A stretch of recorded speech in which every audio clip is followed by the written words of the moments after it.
Boa noite.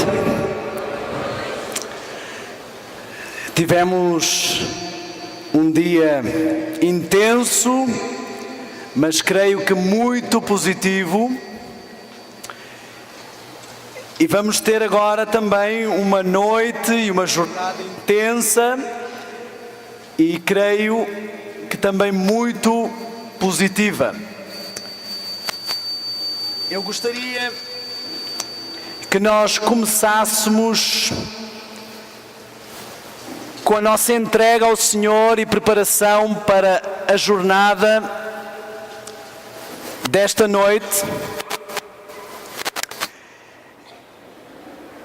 E por isso gostaria de convidar cada um de nós, eu sei que ainda temos algumas pessoas entrando, gostaria que fôssemos tomando os nossos lugares para termos um momento de oração no qual poderemos buscar ao Senhor e preparar-nos para a mensagem desta noite. Assim que nos nossos lugares vou pedir àqueles que puderem e desejarem para nos ajoelharmos perante o Senhor para uma oração.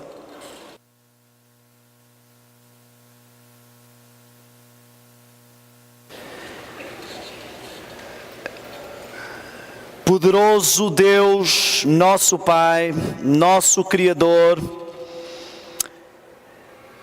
vimos à Tua presença em nome e nos méritos de Jesus Cristo. Queremos neste momento, Senhor, suplicar que a Tua graça misericordiosa possa perdoar os nossos pecados. Queremos confessá-los, reconhecê-los, arrependê-los, para que possamos ser plenamente justificados em vez de nos justificarmos. Queremos pedir-te que nos recebas e que neste momento nos purifiques, nos santifiques e nos prepares para sermos instrumentos na Tua mão, para sermos usados pelo Teu Espírito. Por favor, Senhor, opera muito mais daquilo que podemos imaginar ou pedir. Por favor, Senhor, opera nos nossos corações. Opera nas nossas mentes, com o Teu Santo Espírito. Quero pedir-te que nos unjas para ministrar e receber e aceitar e praticar a Tua palavra. Estamos num momento da história muito especial. Precisamos estar preparados, precisamos entender esse momento. Por isso eu te peço neste momento todo o poder para ministrar e receber a Tua palavra e o Teu Espírito, em nome de Jesus. Amém.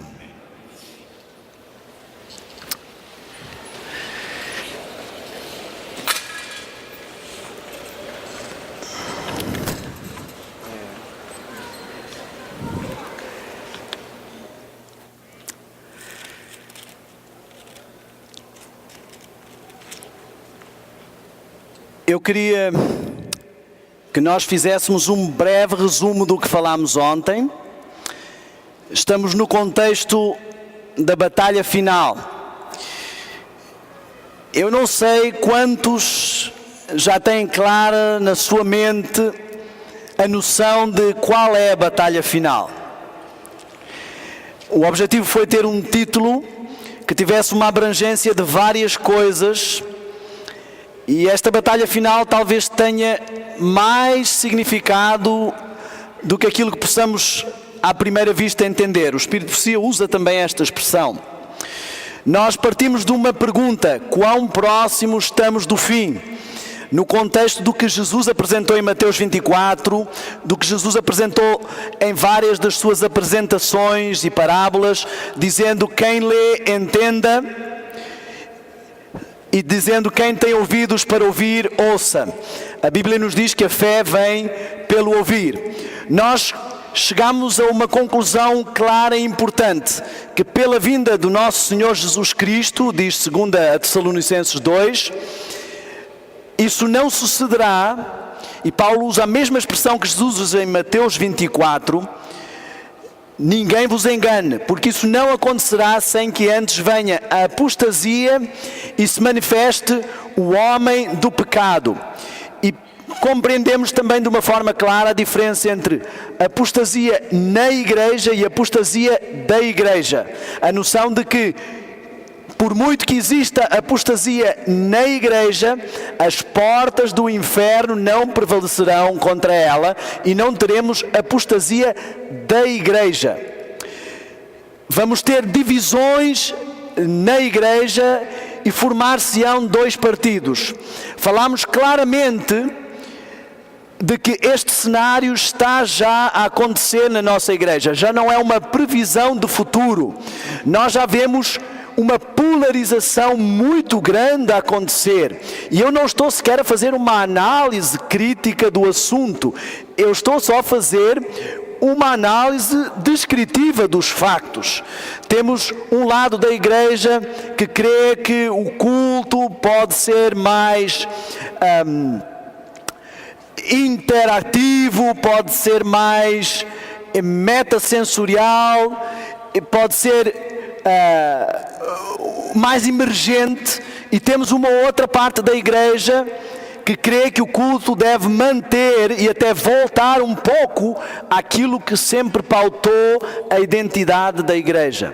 Temos um lado que crê, e se polarizou muito fortemente em todo o tempo antes da última conferência geral, na ordenação da mulher, e outro lado que não crê na ordenação pastoral da mulher. Quero esclarecer, porque às vezes há aí alguns truques de compreensão. Nós sempre ordenamos mulheres na igreja, não as ordenamos ao ministério pastoral. Então, temos várias mulheres que já foram ordenadas. Ordenar significa indigitar alguém para uma função. E estamos a falar aqui de uma determinada ordenação. Mas este não é o aspecto que eu quero ressaltar. Quero ressaltar o aspecto da polarização. Mesmo depois de uma votação, de várias votações, continuamos a ter pessoas que campos inteiros da nossa organização querendo continuar num determinado rumo. Não é falar disto que é expor a igreja, porque isto é o que está a ser exposto pela igreja, é o que está a acontecer. As notícias, os meios de comunicação não adventistas estiveram a falar sobre este embate que houve no nosso meio. Chegámos também à conclusão de que a sacudidura já começou. Ellen White utiliza essa expressão. Amanhã nós vamos falar sobre a compreensão das linhas proféticas e o quadro profético, os eventos que são sequenciais e os eventos que são não sequenciais e que vão acontecendo em paralelo. Vamos entrar um pouco nesse campo. E depois vimos que, segundo o que Paulo dizia, a segunda coisa que iria acontecer era a manifestação do homem da iniquidade. Isto também é um processo que inicia com toda a ação da serpente e do dragão e que se acentuará até Satanás se manifestar como o próprio Cristo, mas que a meio do processo ele vai aparecer ou querer colocar-se como o regente do mundo cristão. E nós chegamos a um ponto extremamente importante que eu gostaria que nós tivéssemos em conta. Apocalipse 13 nos faz um cenário em que vemos subir uma besta do mar, e a igreja sempre compreendeu essa besta como representando Roma papal, e esta besta, quem lhe deu o seu poder foi o dragão. E fazemos uma conexão com Daniel e a ponta pequena que se engrandeceu e que atacou o príncipe no lugar do seu santuário. Depois vemos que surge uma besta da terra e que essa besta só tem um propósito, que é servir de ponte e canal para restabelecer o poderio da primeira besta falada, que recebeu uma ferida mortal. E a serpente se está a recuperar para a vingança, para o seu ataque final, e vimos que esse poderio estava na prática a ser, no momento, delegado à segunda besta. Vimos que estamos a presenciar isto a acontecer diante de nós. Vimos este evento da visita papal. Eu gostaria de fazer uma ressalva aqui. Eu não gostaria que nós ficássemos agarrando detalhes. Às vezes as pessoas tentam interpretar todos os detalhes da profecia. Esse não é o plano de Deus, é que nós compreendamos o que está a acontecer. Mas quando queremos interpretar até o botão que está na ponta, ou o biquinho da ponta do chifre e dizer que aquilo é alguma coisa, podemos entrar em campos perigosos. Mas o que eu queria que nós entendêssemos é este detalhe. Esta besta a segunda besta fez com que a primeira besta ganhasse poder, que a sua imagem fosse apreciada, vai restaurar a sua credibilidade e vai fazer com que a primeira besta, de Apocalipse 13, fale. Falar implica muito mais do que dialogar. Mas eu queria que nós entendêssemos o que foi falado e os cenários. Há coisas muito interessantes que agora já poderemos falar. Nós falámos esta manhã num dos seminários, o seminário da música, falámos acerca da adoração ao trono de Satanás que está a acontecer. Falámos das pessoas que não avançaram para Laodiceia, mas foram para Filadélfia. Eu não sei se vocês repararam há alguns detalhes de uma agenda clara, com uma mensagem clara da visita de Francisco. Ele esteve em Filadélfia. Filadélfia tem duplo significado, desde que foi lançado o filme, que reconheceu ali uma polarização gay, mas também tem o significado da igreja de Filadélfia. Além disso, ele visitou também Maryland, a terra de Maria. Além disso, ele apresentou na ONU alguns cenários que foram preparados com quase um ano de antecedência, cenários que se prendem com as questões ecológicas. Interessantemente, nós temos profeticamente uma compreensão de Elias como apresentando um paralelo. Elias tem um conflito entre os profetas de Baal, foge por 3 anos e meio, vemos que a igreja foi oprimida por 3 tempos e meio. Depois ele tem um conflito, temos Jezabel, que representa um poderio de uma corrente religiosa, que tenta usar o poder político de Acabe para conseguir uma lei que defenda os profetas de Baal. E depois temos Elias fugindo de Jezabel e tendo que ser alimentado de forma miraculosa em várias partes, não só pelo corvo, na primeira parte pelo corvo e carne, na segunda parte pelo pão que o fez caminhar muito tempo.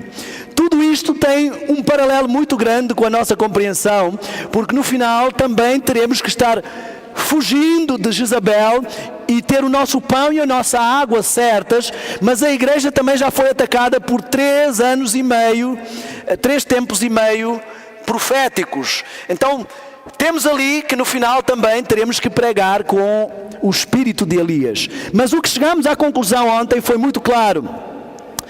Chegamos à conclusão de que a primeira parte deste versículo 15 de Apocalipse 13 nos diz que a segunda besta vai exaltar o poder da primeira besta e fazer com que a imagem da besta fale. O Espírito de Profecia descreve várias coisas quanto à imagem da besta, representa a sua representação de autoridade, passa o pleonasmo, mas também diz que tem uma forte representação quanto à forma como o movimento protestante e o falso profeta vão exaltar as características dessa besta, a sua autoridade dominical, a sua doutrina sobre o estado dos mortos, enfim, várias coisas. Então vimos que o primeiro bloco do versículo 15 está cumprido e que o segundo bloco seria fazer perseguição a todos aqueles que não se quiserem vergar. Eu quero dizer uma coisa muito séria neste momento. E diante do Senhor eu quero dizer, quando qualquer igreja, em vez de trabalhar com o Espírito de Cristo para conduzir as pessoas a Cristo e à doutrina, prefere trabalhar com o espírito de opressão, perseguição, repressão, ameaças, esse não é o Espírito de Cristo. Já vimos que desde tempos antigos foi assim que trabalhou o sistema que recebeu o poder do dragão, e estamos a ver que é dessa forma que vai trabalhar o sistema quando retomar o seu poder, quando a segunda besta lhe der o poder. Eu quero dizer muito claramente, as pessoas que têm tido medo da dissidência na nossa igreja, se querem combater a dissidência, devem imitar o modelo de Cristo de combater a dissidência e não o modelo jesuíta de combater a dissidência. Esta não é a forma como um cristão combate a dissidência. Não é oprimindo, reprimindo, cortando. Esta é a forma como um cristão, um adventista do sétimo dia combate a dissidência. Ele apresenta a palavra e a palavra é imbatível, irrebatível por si só. Se alguém não tem o Espírito de Cristo, esse tal não é de Cristo. E precisamos vigiar o espírito com que lidamos com os problemas. Não só o espírito com que as pessoas lidam com aqueles que pensam estar em dissidência, como o espírito com que aqueles que pensam estar a buscar a reforma lidam com aqueles que pensam estar em apostasia. Isto é o que o inimigo quer. Eu queria que nós compreendêssemos então esta passagem que agora vamos ter, porque depois nós vamos a Apocalipse 12, 17 e diz no versículo 17, bom, sabemos que o versículo 16 de Apocalipse 13 nos diz que vai ser posto um sinal na mão ou na testa para que não se possa comprar nem vender. Interessante que Deuteronômio 6 a 8 nos diz que Deus quer pôr a sua palavra, o seu caráter como um sinal, como frontal e na nossa mão. Mas o poder da contrafação quer pôr um sinal ou num lugar ou noutro. Qualquer coisa serve desde que rebata o sinal de Deus.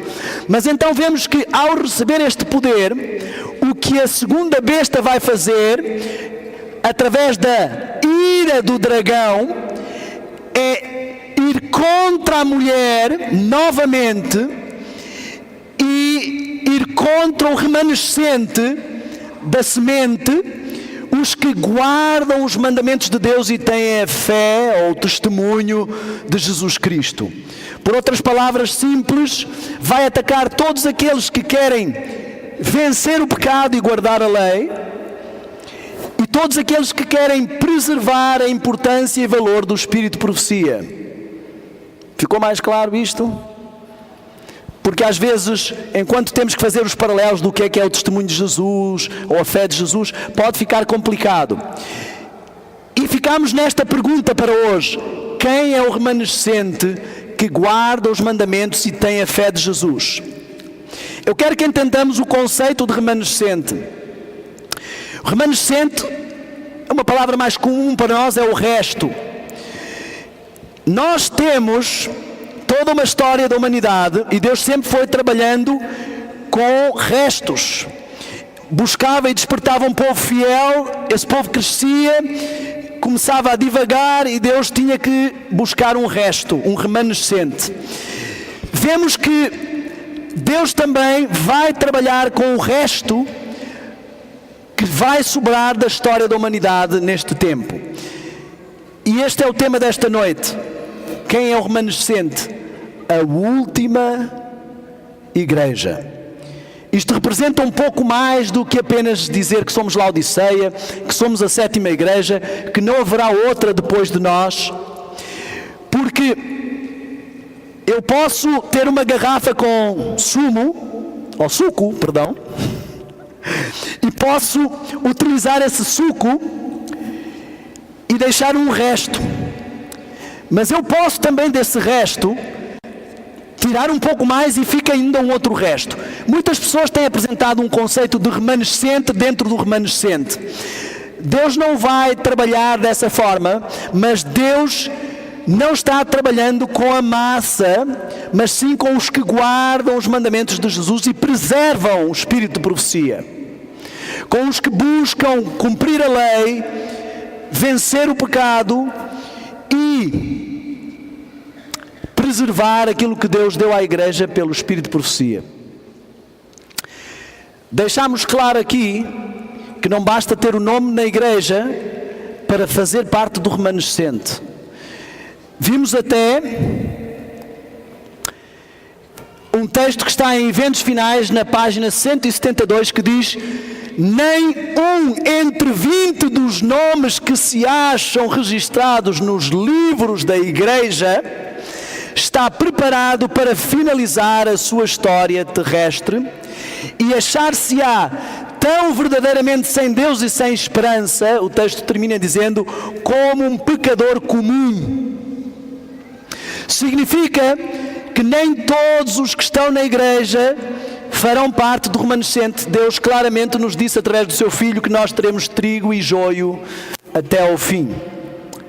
Irmãos, eu não sei se nós nos apercebemos da triste realidade deste texto. Mas o melhor não será olhar para eles que usam, ou fazem, ou vestem, ou comem aquilo que nós achamos que não devem, mas será como os discípulos na última ceia, olhar para si mesmo e perguntar-se: porventura sou eu, Senhor? Quão preparados estamos? Eu queria que nós compreendêssemos isto. Nós vamos abordar hoje Apocalipse 7 e Apocalipse 14. Apesar do texto estar na tela, se você quiser acompanhar na sua Bíblia, tirando alguns textos que eu vou mencionar, estes são os textos que vamos incidir. Apocalipse 7 nos apresenta um texto, e Apocalipse 14 também, os dois textos abordam os 144 mil. Eu sei que muitas pessoas não gostam que se fale deste tema, só que temos um problema, porque eu gosto muito de falar neste tema. Este tema é extremamente importante para nós. Eu quero dizer algumas coisas claras aqui. Não existe uma posição oficial da Igreja Adventista quanto à literalidade ou simbologia do número. Então eu não me vou focar nisso. Mas quero deixar outra coisa clara aqui. Nenhuma das posições deve ser ridicularizada. Muitas pessoas têm ridicularizado a outra posição, mas já tivemos tanto presidentes de conferência geral como membros estudiosos defendendo tanto uma posição como outra. Então nenhuma das posições deve ser ridicularizada. Precisamos de um médico no auditório. Se alguém puder acompanhar o irmão Francisco, ele indicará para onde ir. Um médico, por favor, no auditório. Eu quero que entendamos aqui que, tal como muitas pessoas têm tentado fazer-nos distrair na bateria para esquecermos o louvor, ou muitas vezes temos a tendência de nos distrairmos na natureza humana de Cristo e esquecemos a questão do pecado e da sua vitória, ou muitas vezes podemos nos distrair na literalidade e simbologia dos 144 mil e esquecer a mensagem que está aqui.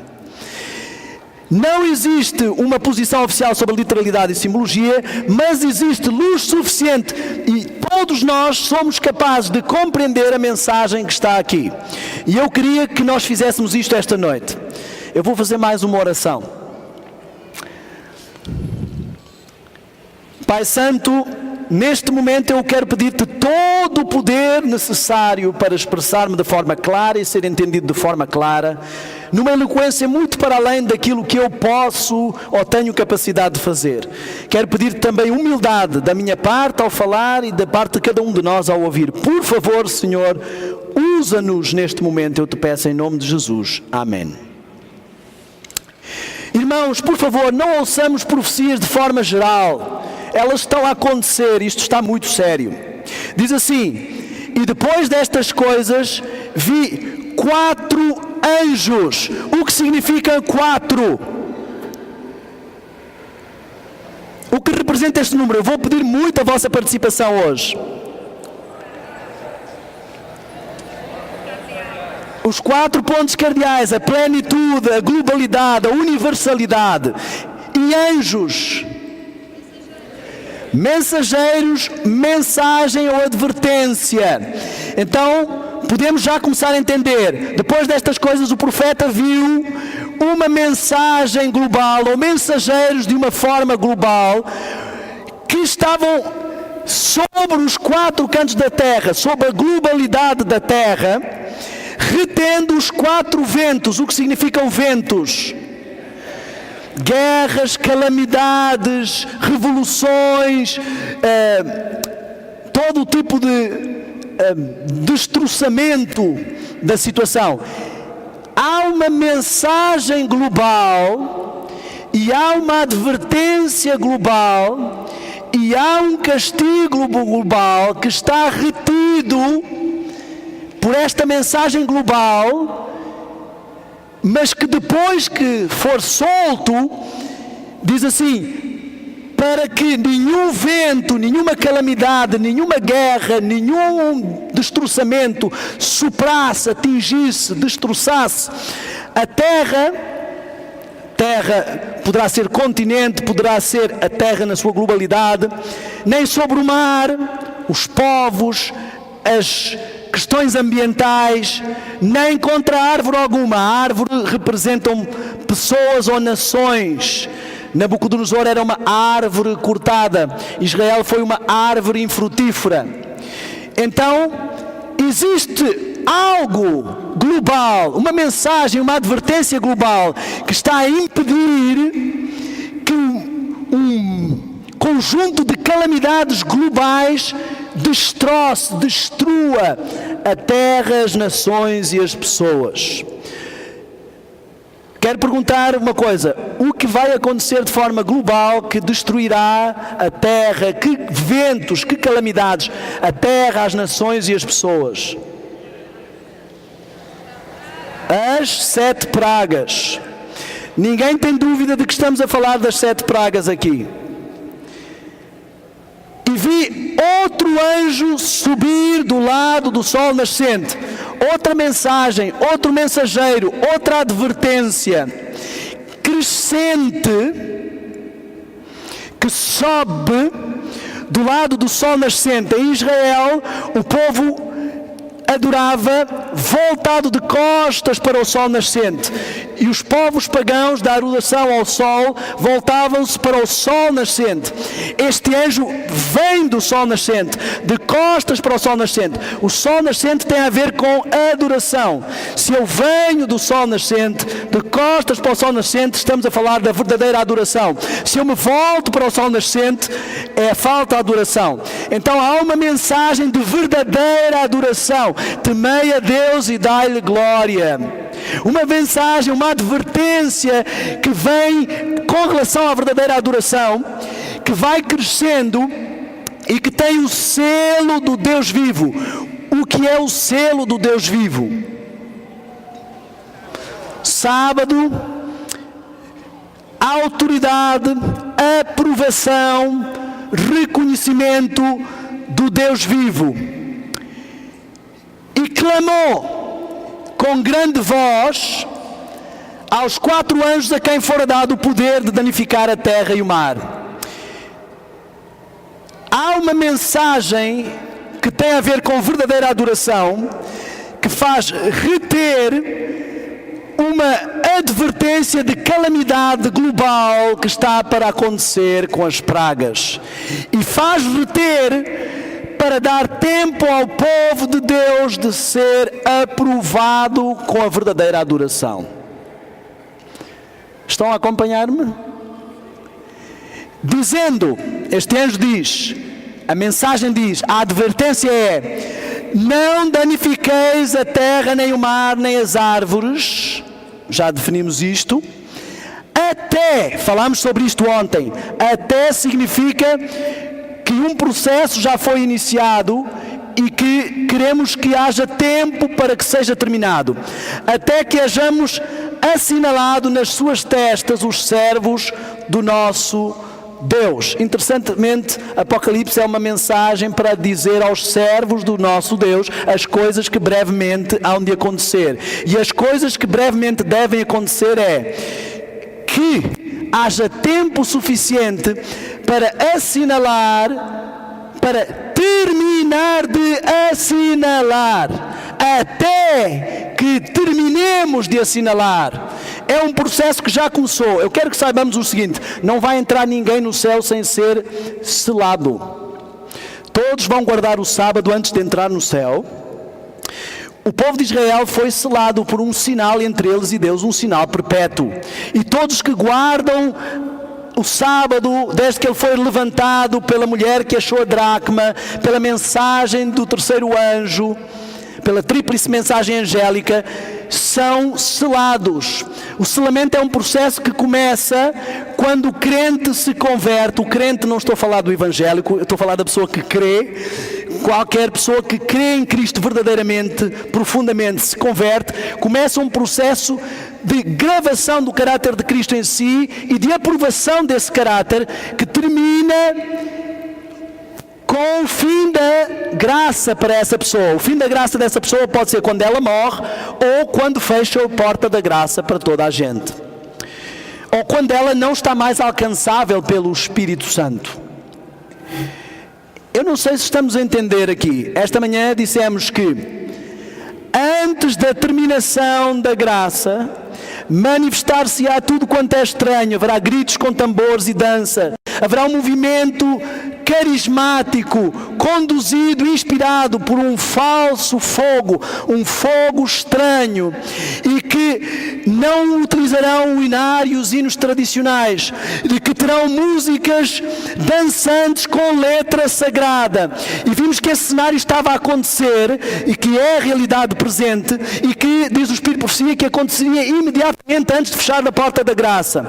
E aqui vemos que estamos a falar do fechar da porta da graça, e de que Deus está a dizer, há uma mensagem de despertamento, de voltar à verdadeira adoração, não à adoração do fogo estranho, mas de voltar à verdadeira adoração, antes que feche a oportunidade, antes que soltem os ventos e comecem as pragas. E tudo isto sabemos que é muito rápido. Temos consciência, irmãos, de que nós estamos vivendo o Apocalipse 7? Este processo vai se intensificar, mas é o que está a acontecer. Vejam o que diz o Espírito de Profecia. Primeiros escritos, recomendo que leiam a página 36, 38. Reparem, vi que os 4 anjos segurariam os ventos até que a obra de Jesus estivesse terminada no santuário, e então viriam as 7 pragas. Confirma o que acabamos de dizer, estava claro. Eles segurariam os ventos até que Melquisedeque terminasse o processo de juízo, de ilibação do povo de Deus da sua culpa, de apagar o seu cadastro e registro, e de comprovação da culpa, e se levantar Miguel, então começam as pragas. Olhem um outro texto no mesmo livro, na página 38. Vi 4 anjos que tinham uma obra a fazer na terra e estavam em vias de cumpri-la. Jesus estava vestido com as trajes sacerdotais. Ele olhou compassivamente para quem? Os remanescentes. Ele se apercebe que o remanescente não está pronto, nem um em cada 20. Há uma grande obra a fazer e estamos muito aquém. Levantou então as mãos e com voz de profunda compaixão exclamou ao Pai: meu sangue, Pai, meu sangue, meu sangue.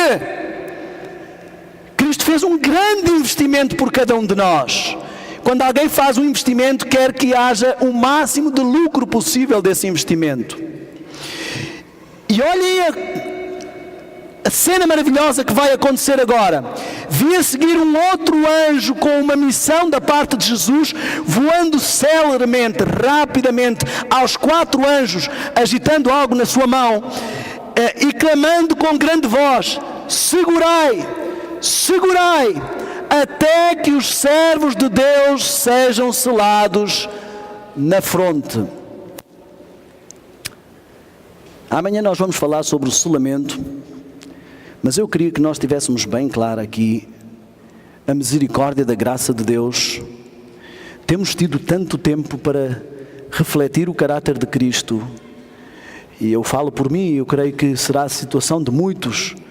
Temos gasto muito tempo e nos temos distraído muito, mas o Senhor nos está a dizer, pelo cenário das coisas que estão a acontecer, Ele está a mostrar-nos a proximidade e a rapidez de todos estes eventos e a urgência do povo de Deus em preocupar-se com esta questão. Ele está com pena do remanescente e está a querer dar tempo ao remanescente para estar pronto. Eu quero trazer isto bem real. Eu creio que neste lugar estão anjos neste momento. E eu creio que os anjos têm andado para a frente e para trás. Cada um dos nossos anjos e muitos outros. O Espírito de Profecia descreve aqueles que estão em luta e angústia, as nuvens negras que Satanás traz, e como os que não se esforçam são deixados para trás, porque os anjos têm que ir ajudar aqueles que se estão esforçando. Os anjos estão ansiosos que tomemos medidas. E eu gostaria que saíssemos deste congresso com a noção clara de que não é mais tempo de brincar. O tempo esgotou, as profecias estão a acontecer, irmãos. Você e eu temos a possibilidade de estar no meio de algo que foi profetizado há muito tempo e que está a acontecer. Espero que isto nos faça despertar claramente. E diz assim, ainda Apocalipse 7:4: e ouvi o número. Ouvir significa que é algo mais específico, e número, sempre que a Bíblia nos fala de numeração, de pesar, diz pesado, foste e achado em falta, estamos a falar de avaliação. Estas pessoas vão ser avaliadas. Além de seladas, elas são numeradas, são pesadas para ver se estão achadas fiéis. É mais do que o selamento. Isto não é como todas as outras pessoas que têm sido seladas ao longo da história do povo de Deus, mas é uma avaliação, um selamento especial, com um peso especial. E eram 144.000 de todas as tribos dos filhos de Israel. Este número tem inúmeros significados. Nós poderemos encontrar muitas coisas na Bíblia. É o múltiplo de 12. E se fizermos multiplicações, nós vamos ver que sempre encontramos este número por todo lado. Temos as 12 tribos de Israel, os 12 discípulos, os 12 patriarcas de Sete até Noé, 12 patriarcas de Sem até Jacó, 12 espias para a terra prometida, 2 conjuntos de grupos de 24.000 homens no exército de Davi, 12 juízes de Otaniel a Samuel, 24 vezes 12 levitas no templo com música. Temos uma mulher com fluxo de sangue por 12 anos, antigo sistema sacrificial, que foi parado, e uma mulher, uma jovem de 12 anos que é ressuscitada, igreja jovem trazida à vida. Todo este simbolismo do número 12, 12 estrelas na mulher vestida de sol, 12 vezes 2, temos os 24 anciãos, 12 patriarcas, enfim. Mas eu queria ressaltar aqui algo extraordinário. Poderíamos considerar 12 vezes 12 mil, ou seja, discipulado 1000 vezes colocado. Poderíamos considerar 12 vezes 12 vezes 10 ao cubo, ou seja, 2 fases de discipulado com base no cumprimento da lei sob a direção da divindade. Será que entendemos o que Deus nos quer dizer com esta mensagem? Que tipo de discipulado Ele espera? Um discipulado assente na guarda da lei, na direção da divindade. 144 mil assinalados de todas as tribos dos filhos de Israel. Não nos distraiamos com a paisagem, foquemos-nos na viagem. De todas as tribos dos filhos de Israel, sabemos que Israel não é só aquele que é descendente literal de Abraão, mas todo aquele que pela fé, como Abraão, passa agora a ser Israel espiritual. Todos nós somos descendentes de Abraão nessa perspectiva. Porque é que sabemos que não se trata aqui de Israel literal? Porque é que isto não tem a ver com sionismo, profecias quanto ao Israel terreno? De uma forma muito simples, quando vemos a lista das tribos, diz que são 12 mil de cada uma das tribos, e menciona Judá, Ruben, Gad, Aser, Naftali, Manassés, Simeão, Levi, Issacar, Zebulon, José, Benjamim. Temos aqui mencionadas as tribos de Levi e José. José está mencionado, mas também temos Manassés mencionado. Ou mencionamos Efraim e Manassés, que são os filhos de José, ou mencionamos José. Mas estamos a mencionar um filho e um pai, e estamos a descartar Efraim. Esta listagem é uma listagem incomum dos filhos de Israel. Nunca na contagem dos filhos de Israel se incluiria os filhos de Levi, porque Deus disse que esta tribo era para ele. Eles nem sequer tiveram uma divisão de terra, porque eles não eram contados nesta contagem. Deus quer nos dizer algo mais com isto. Ele está-nos a chamar a atenção para algumas características, e vemos que estão de fora, irmão, preste muita atenção ao que eu vou dizer agora. Vemos que estão de fora 2 tribos, Efraim e Dan. Está incluído José e o seu filho Manassés. Oseias nos diz: Efraim está entregue aos ídolos, no capítulo 4, versículo 17. Deixai-o. Entregar-se aos ídolos significa condescender com as suas concupiscências e ficar aquém da norma de Deus. E Dan, nas bênçãos de Jacó, é descrito como a serpente junto ao caminho, uma víbora junto à vereda, que morde os calcanhares do cavalo, de modo que caia o seu cavaleiro para trás. Gênesis 49, 17. Quando eu digo que alguém é uma víbora, o que é que eu quero dizer com isto? Quando eu digo que alguém é como a serpente, posso estar a fazer um paralelo simbólico com Satanás, que é o acusador dos seus irmãos, ou posso estar a dizer que essa pessoa é uma víbora, e quando ela morde por trás, estamos a falar da crítica, de alguém que apunhala pelas costas. Existem 2 tribos que não vão fazer parte do discipulado pleno, do remanescente, e essas 2 tribos são a extrema esquerda, os liberais, que estão entregues às suas concupiscências, e a extrema direita, os fanáticos conservadores que criticam os seus irmãos e os julgam e se consideram melhores do que eles.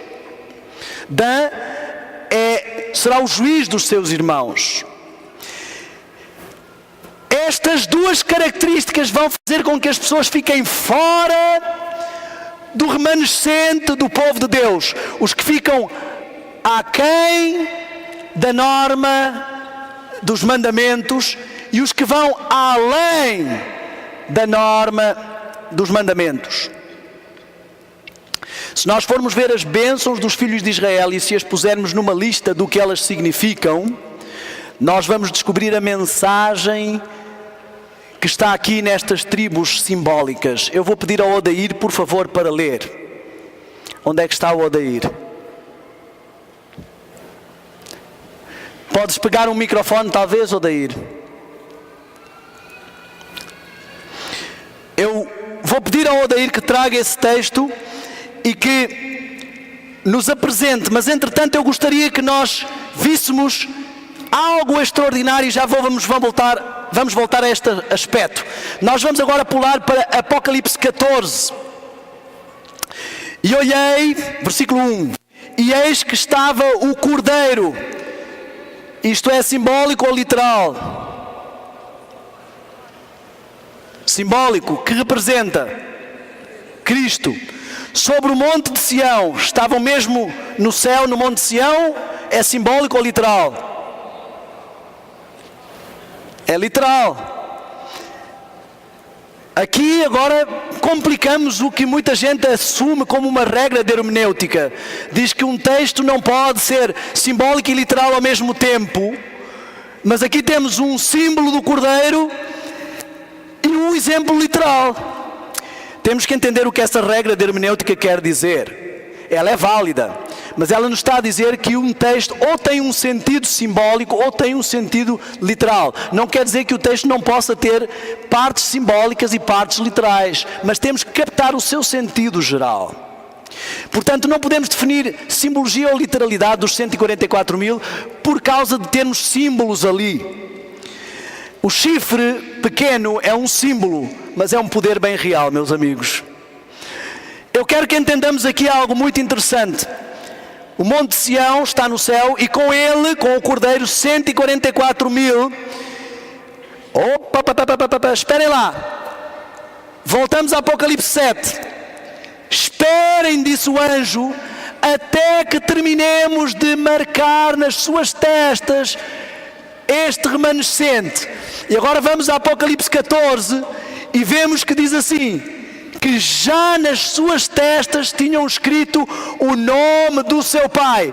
Nome na Bíblia significa desempenho de uma função ou caráter de alguém. Israel mudou o seu nome porque mudou o seu caráter. O nome do seu pai significa o caráter do seu pai. Diz que pela contemplação somos transformados de glória em glória, e a glória de Deus é o seu caráter. Pela contemplação de Cristo, o remanescente é transformado de caráter em caráter até refletir plenamente o caráter de Cristo. E quando aparece no céu este remanescente, já tem gravado no lóbulo frontal, no centro de comando do seu ser, o caráter de Deus, que está refletido na sua lei. Já é marcado pelo selo de autoridade de Deus. Ele já tem como guia da sua vida a lei de Deus, como estava em Deuteronômio. Deus já gravou a sua lei nos seus corações, na sua mente. Se isso vai acontecer na glorificação, para que um anjo pedir que espere antes de fechar a porta da graça?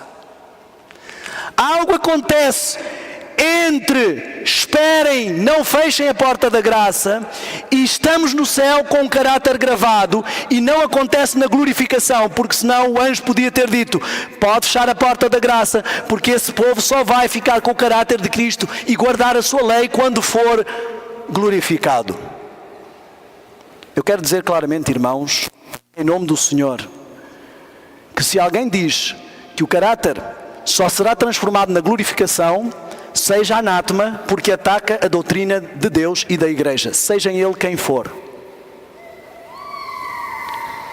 Não faria sentido nenhum transformar caracteres com um abrir e fechar de olhos. Isso é a nossa parte física. Seria ridículo o povo estar à espera 6.000 anos para Deus, no final, através do seu Filho, com um plim-plim, transformar toda a gente. A santificação é o trabalho de uma vida, não de um instante, diz o Espírito de Profecia. E ninguém pode almejar passar à glorificação com vida sem cumprir a santificação. Nós vamos falar sobre isso mais tarde. Eles têm o nome do seu Pai. Odair, quando tiver me avise, por favor, que eu gostaria que lêssemos. Pode ser no fim, não há problema. Quem são estes? a Bíblia diz claramente quem são. Estes são os que não estão contaminados com mulheres porque são virgens. Muita gente ficou dizendo, olha, se isto for literal, significa que quem é casado não pode fazer parte do remanescente. Amigos, a Bíblia é clara, quem são as 10 virgens? Elas representam a igreja que se considera remanescente, mas só 5 são remanescente real. Só 5 fazem provisão.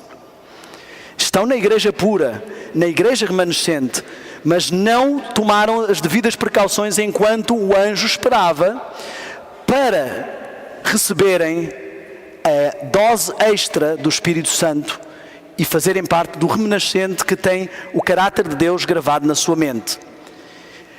Não estar contaminados com mulheres significa algo muito claro. A igreja adventista, representada ali na mulher que encontrou a dracma, foi levar e mostrar às suas amigas. As amigas são todas aquelas que antecederam a restauração dos móveis do santuário. São as igrejas protestantes, as igrejas cristãs e as outras formações religiosas. Não estar contaminado com mulheres, se pegarmos a descrição de Apocalipse 14 e a descrição de Apocalipse 7, se vemos que em Apocalipse 7 o anjo está à espera para que eles sejam selados, e aqui diz que não se contaminaram, sabemos que esta contaminação se refere a um período em que algo iria ser levado para ser contaminado. Tudo isto acontece no cenário em que a grande prostituta vai conduzir as meretrizes, trazer a taça da sua imundícia e dar a beber ao mundo, e todos os que beberem e se contaminarem com estas mulheres, com o ecumenismo que está a acontecer, com a doutrina e a conjunção dos 3 espíritos imundos, todos contaminarem com isso, não podem fazer parte porque não estão puros. Significa que aqueles que estão lá fora guardando o domingo não podem fazer parte? Não, não significa isso. Essas pessoas, Deus não tem em conta o tempo da ignorância, ponto número 1. Ponto número 2, diz que o selo ou sinal do diabo, a sua marca, só será considerada efetiva quando estiver claro para todos e as pessoas mesmo assim conscientemente quiserem se contaminar. Essas pessoas também poderão ser virgens e fazer parte do remanescente do povo de Deus. Seguem o Cordeiro para onde quer que ele vá. Vocês já ouviram falar de alguém que andava com Deus? Enoque. O que é que aconteceu com Enoque? Foi trasladado vivo sem ver a morte. O que é que vai acontecer com o remanescente? Quem anda com Deus ao ponto de amá-lo, ao ponto de o seu espírito operar no seu coração, até que ele tenha a lei, o caráter de Deus gravado em si, e que andem um com o outro de tal forma, é levado e trasladado vivo pelo Senhor. Enoque é um tipo dos 144 mil, um tipo do remanescente, dos últimos que estarão vivos, segundo diz também o livro Primeiros Escritos, os santos vivos em número de 144 mil, quando o Senhor voltar. Seguem o Cordeiro para onde quer que ele vá. Seguiram o Cordeiro na terra, seguirão o Cordeiro para sempre, serão os seus discípulos próximos para a eternidade. Vocês ouviram o que eu disse? Assim como Jesus teve 12 discípulos aqui na terra, ele tem 144 mil discípulos que o vão seguir para onde quer que ele vá, para a eternidade. Quando Jesus visitar algum planeta, as suas marcas vão dizer do seu amor, da sua justiça, vão mostrar que Jesus esteve neste planeta e viveu uma vida pura.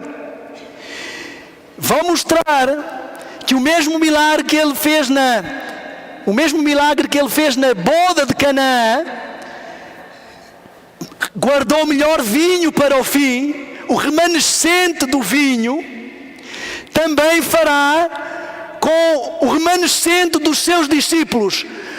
No pior momento da história, ele vai tirar as suas primícias. E cada vez que ele aparecer para visitar algum planeta, ele está mostrando ao universo que Satanás era mentiroso, que sim, era possível obedecer à lei de Deus. Cristo veio com 4.000 anos de desvantagem para mostrar isso. Diz o nosso livro, Nisto Cremos, nas páginas que falam sobre a natureza humana de Cristo. E a seguir vão perguntar: e quem são esses que estão com você?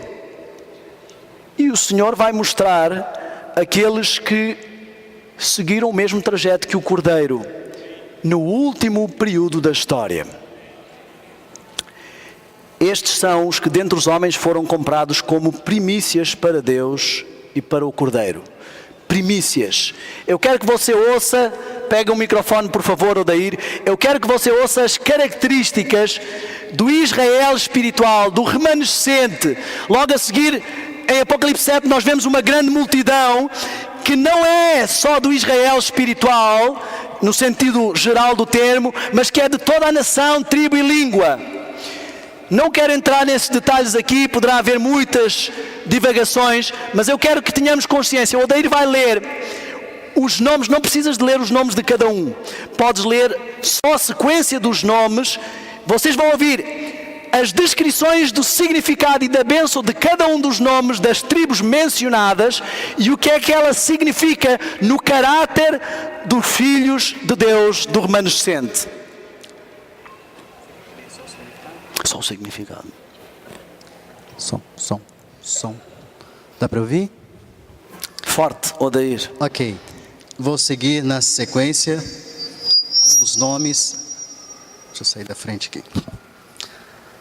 Rubem, ele olhou para mim. Simeão, Deus me ouve. Levi, Deus se juntou a mim. Judá, vou louvar ao Senhor. Zebulon, habitação. Isacar, comprou-me. Gade, me concedeu boa sorte. Azer, eu sou feliz. Naftali, minha luta. José, ele me escolheu. Manassés, me fez esquecer. Benjamim, filho da sua mão direita. Obrigado. Depois recomendo que leiam também as bênçãos que são dadas, não só os significados dos nomes. Temos aqui as características do remanescente.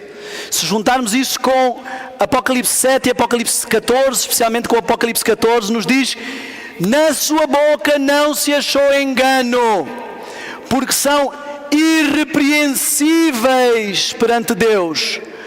Diz Tiago que se alguém refreia a sua própria língua, esse é perfeito. Aquele que não tem engano na sua língua, esse é perfeito. Esse é irrepreensível. São irrepreensíveis perante o próprio Deus. Eu quero que entendamos o que isto significa. A Bíblia diz que se alguém guardar toda a lei e tropeçar num só ponto, torna-se o quê? Culpado de todas. Para ser irrepreensível, eu não posso ser culpado de nenhum. Eu sei que existem muitas acusações acerca do perfeccionismo. Eu creio que a igreja deveria estar mais preocupada com o imperfeccionismo. Eu não vou aqui falar sobre perfeccionismo, nós vamos falar um pouco sobre perfeição e perfeccionismo mais para a frente. Eu creio que muitas das pessoas que estão com medo do perfeccionismo não fazem nem a mínima ideia do que é que isso é. Não conseguem sequer distinguir o que é perfeição e perfeccionismo. O sufixo ismo representa um extremo de algo, não representa que algo é mau. Representa levar algo de uma forma quase religiosa. Pode ser um fanatismo mau, mas não representa que a raiz da palavra é mau. Ou seja, perfeccionismo pode ser mau, mas perfeição, a raiz da palavra, não tem nenhum problema. Mas eu não quero esta noite falar sobre perfeição. Eu quero dizer claramente, no entanto, que a palavra perfeição não deveria ser um tabu entre cristãos adventistas. Deus foi quem disse, seja o que for que isso significa, anda na minha presença e ser perfeito. Sede vós perfeitos, misericordiosos. É ridículo alguém pensar que é possível ser misericordioso como o nosso Pai que está no céu e não é possível ser perfeito como o nosso Pai que está no céu. É tão impossível amar o próximo como a mim mesmo, como guardar toda a lei. Tudo isso é justificação pelas obras. Pessoas que creem que podem fazer uma coisa, mas não podem fazer outra. A Bíblia diz, sem mim nada podeis fazer. Não diz sem mim podeis amar, mas não guardar toda a lei. Ou sem mim podeis fazer um bocado. Algumas pessoas dizem assim, nós nunca deixaremos de pecar. Só iremos até onde pudermos. E o Senhor compreende isso. Amigos, se formos até onde pudermos, não iremos a lado nenhum, porque nós não podemos ir a lado nenhum. Como veem, essas frases sim, são justificação pelas obras.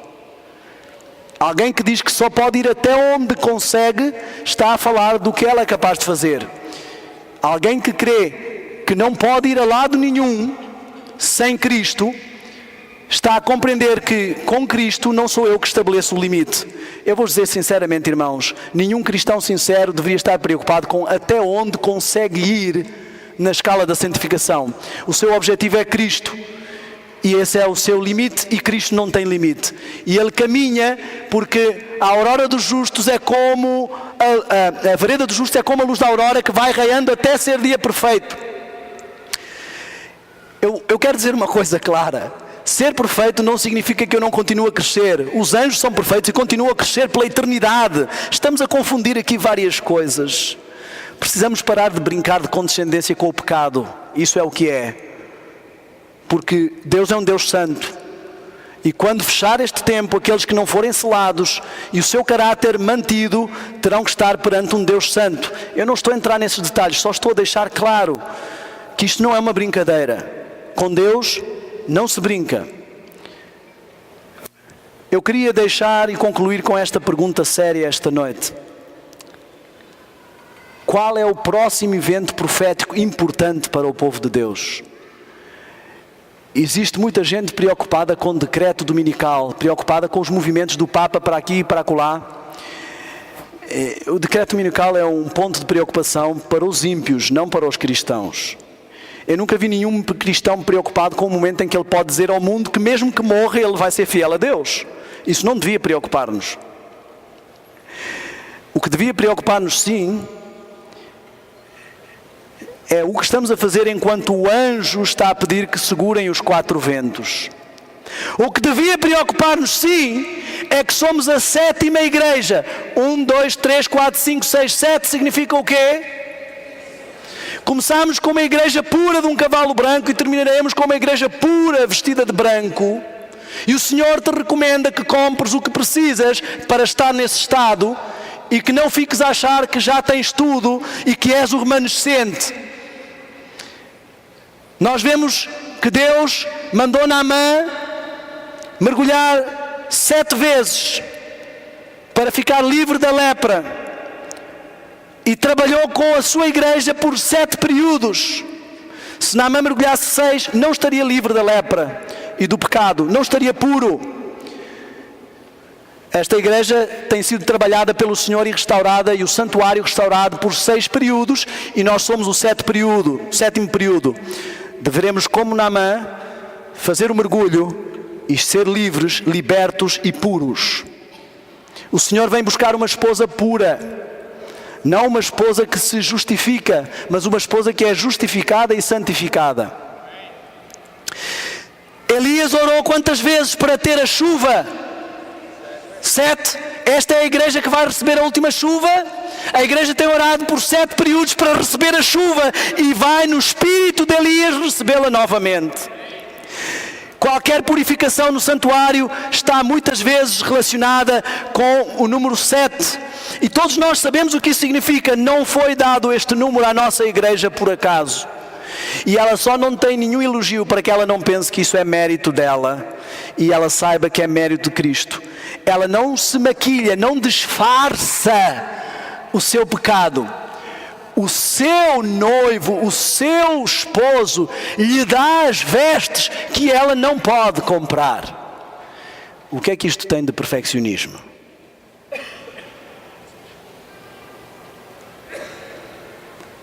Será que nós estamos a entender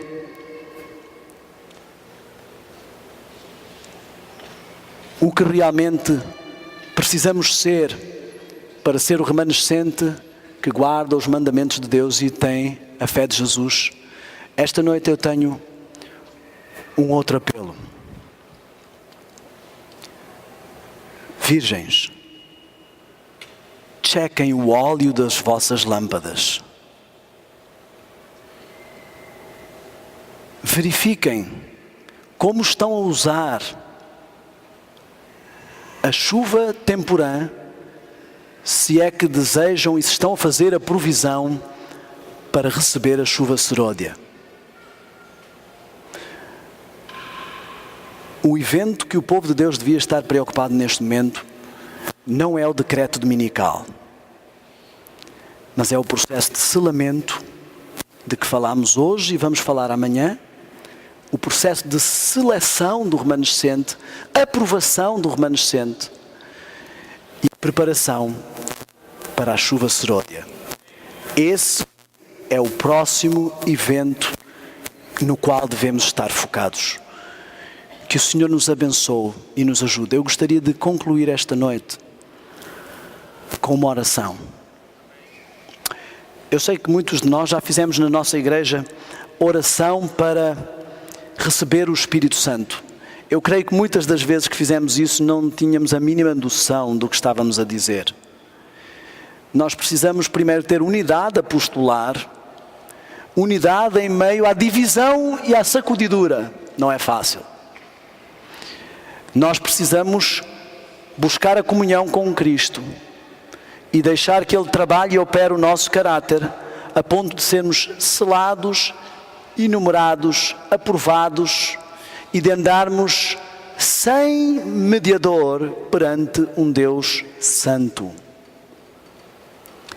E eu digo-vos, irmãos, o cenário profético à nossa volta está muito claro de que estas coisas estão todas próximas. O tempo esgotou e é hora do povo de Deus tomar medidas sérias e agarrar-se seriamente ao seu mestre. Eu vou descer, se eu descer isto vai fazer feedback? É melhor descer ou não descer? Posso descer? Queria que alguém... Não? Ok.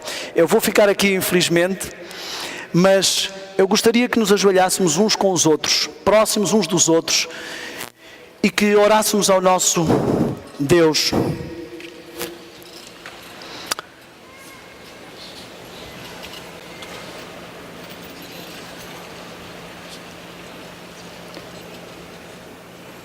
Pai Santo que estás nos céus, Santo, Santo, Santo é o teu nome. Santo, Santo, Santo é o teu caráter, Senhor. Senhor, estamos neste momento na tua presença, o teu povo.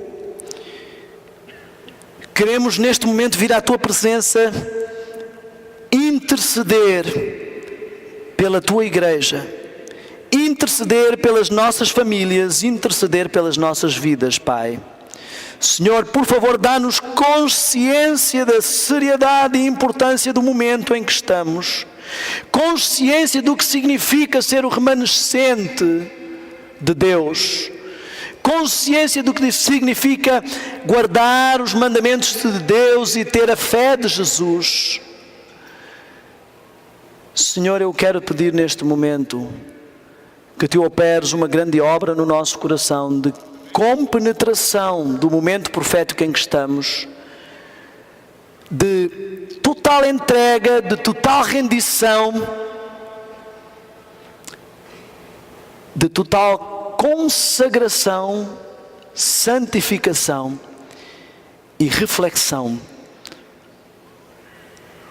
Tu dizes que durante o Yom Kippur, todo aquele que não for contrito será extirpado do seu povo.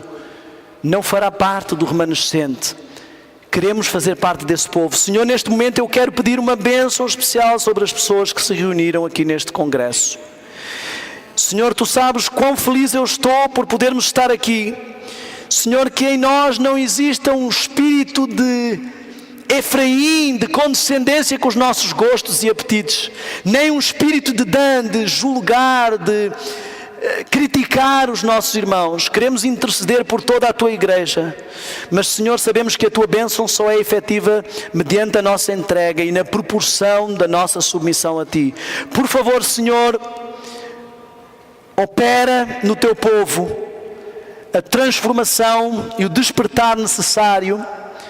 Opera o Teu povo de forma a que alcance a unidade necessária para que possamos receber o refrigério da chuva serôdia. Senhor, o tempo está-se apertando, as coisas estão ficando demasiado sérias e sabemos que quanto mais buscarmos refletir o Teu caráter, mais Satanás buscará atacar e reprimir por todos os meios possíveis, por dentro e por fora. Nós neste momento não temos preparo para tal. Nenhum em cada 20. Já foi dito há muitos anos, quanto mais agora. Senhor, por favor, Tu és o nosso sumo sacerdote, Tu és Melquisedeque, Tu estás a interceder por nós, és o nosso advogado, és a nossa força, és o nosso refúgio. Sem Ti nada podemos fazer. Por favor, opera, Senhor, no nosso coração.